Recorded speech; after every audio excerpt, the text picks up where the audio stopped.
Hello and welcome back to this fourth video. In this video, we will get the animations working with the code.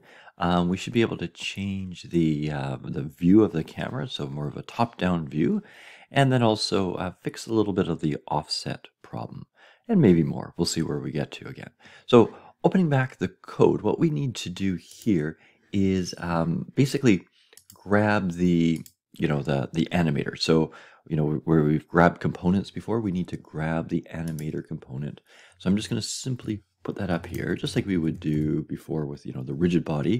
Create a animator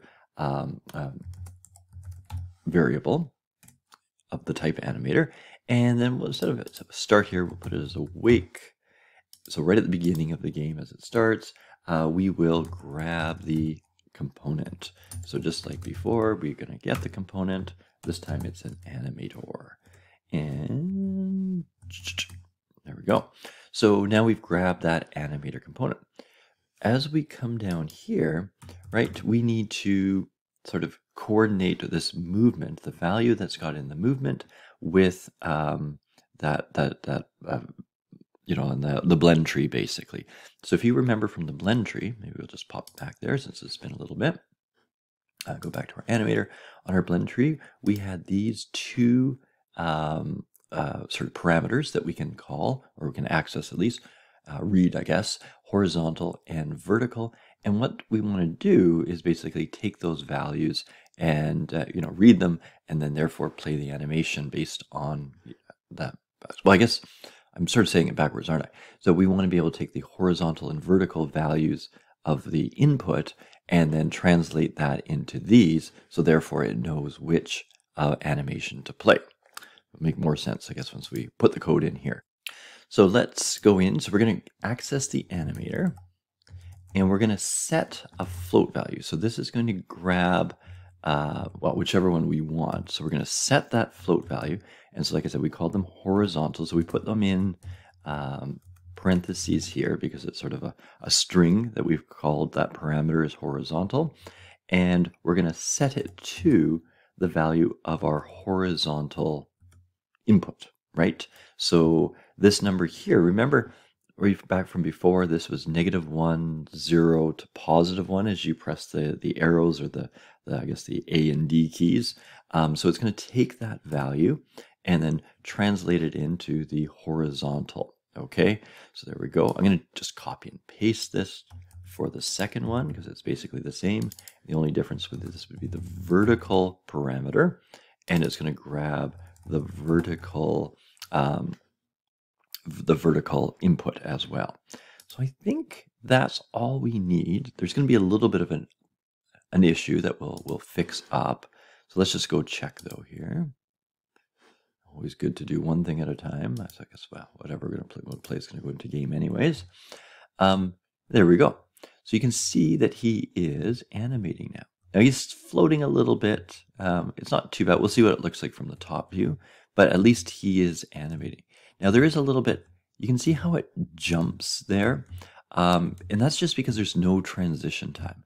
And there is a little bit of an override, a secondary parameter in the code here. And so we'll put that in right after these two. And then that will just create a little bit of a delay so that there's a better transition there.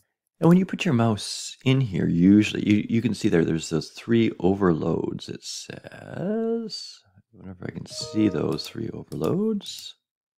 But one of them is the damping one. And so what I'm going to do here is just give it a bit of a time. And so usually a 1/10 of a second is okay. So 0.1f, that's the time. And then we have to do the time.delta time. So time.delta time. There we go. And then that would be just making sure that it does it in there with the real time. And I'm just going to copy that because it's going to be identical here. I guess I need that comma. There we go.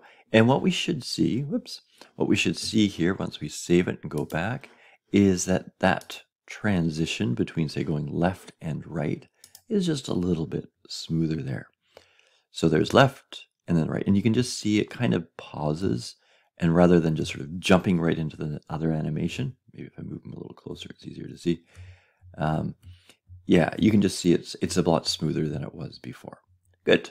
So next thing what we'll do, like I said, he's got a bit of this weird offset as he's walking. We just need to fix that. But before we do that, let's just change the camera angle so that we get a better view of this problem.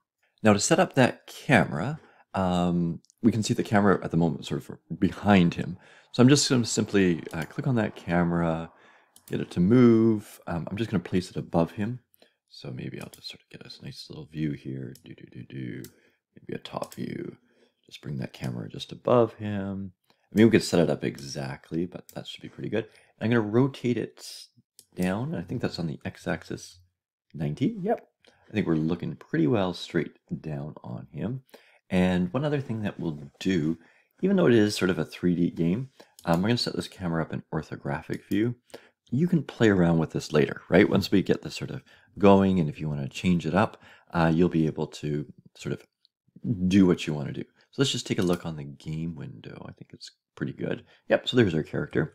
And you can really see now when you go left and right how he's going at a diagonal, and then same thing forward and backwards. It's not perfectly straight on the world, although the forward and backwards isn't too bad. It's that left and right. But he's got also a little bit of a crab walk to him a bit. So one thing that we can do to fix that, and there's a few things that we'll do, but one is if we go right onto the robot here, on the animators, there's this apply root motion. This helps give you very specific animations, like very, very precise animations. We won't worry about that as much. It's just sort of this roughness. And now you can see he's better, I think, going forward. And his left and right, he's definitely not going at that angle anymore. Now there is still a little bit of a, he's not quite facing forward, and we're going to fix that up. But before we do that, to help us sort of fix that up, we're going to go into and add his gun. If you recall at the moment, I sort of come to the side, right? And maybe if I play and just keep in the scene window, he doesn't have his gun yet. So let's get the gun in there. All right, so make sure you're off of play mode, and we're going to go down and get our rifle. And so you can see down here where we had the bot, there is guns as well. And if you click on that, you can see there's the AR low. That's the actual model of it, and then this is the texture. So drag the AR low into the scene, and just anywhere at the moment is fine. Let's just change the name of that while we're at it here. I'm going to make it big capital because we're going to come back to it. Just something that sort of I can see a little bit easier. And if you unpack this, you can see it's made up of a bunch of parts as well. We need to add the texture to it. So just like before, highlight all the parts, come over here to the materials. If it's hiding, just open it up. There's a default one at the moment, but we want this AR low on it. Drag it in, and there you can see it looking a lot better. All right, so that's good. What we want to do next is basically parent it to the hand here. So what I want to do is take the sort of where the rifle is, look into the robot and find that right hand. So I'm going to go in, open it up.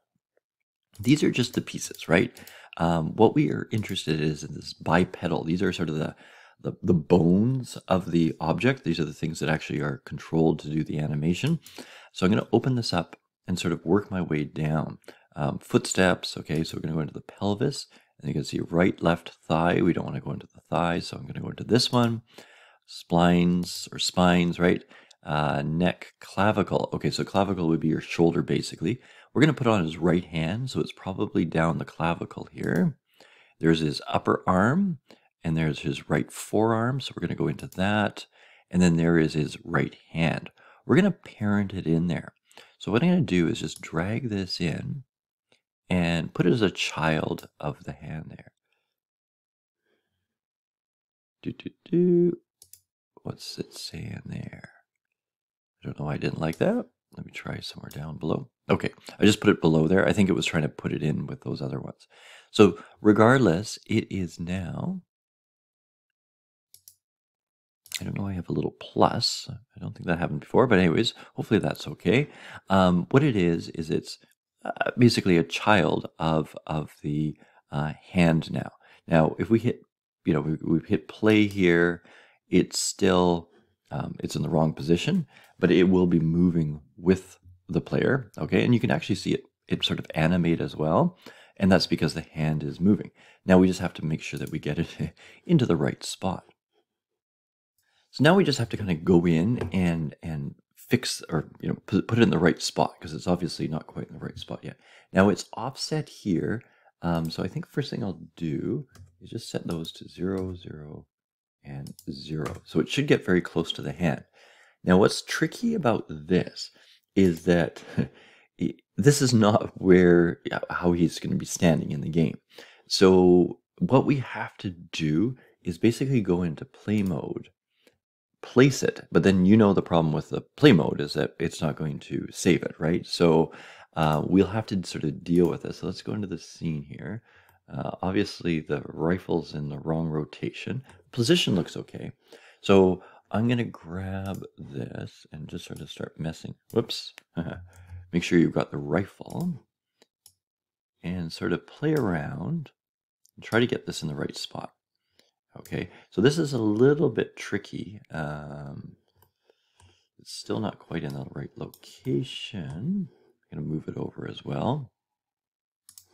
And this can take a little bit of time. So I think what I'm going to do is just sort of pause it and then see where I get it and then show you what it looks like. Okay, so I've sort of fiddled around a little bit with it and got it looking decent there. Yours, you might have a little bit different. I'm just going to switch this, I think, to -90, just so that it's straight up and down there. Sure. And then those rotations don't look too bad. Looks like he's holding it. So yeah, something like that. Now, right, we were in play mode, and so this is a little bit of a problem, but what we can do is we can actually copy this. So I think if we come over here, right, we can copy the component. So this is very, very important. So before you hit the play, turn off play mode, make sure you copy this component, because what's going to happen is when we go into play mode, everything's been lost. But then what we can do, we can kind of cheat here and we can paste the component values in. So all those component values have gone in. Now it looks like it's weird, right? Because he's holding his hand out like that. But once you go back into play mode, it should look back normal. Now the only other thing is, let me just go to the scene, right? So everything looks like it was. Perfect. Now the only other thing we're going to do is make sure it's sort of pointing forward. So we'll deal with that in the next video.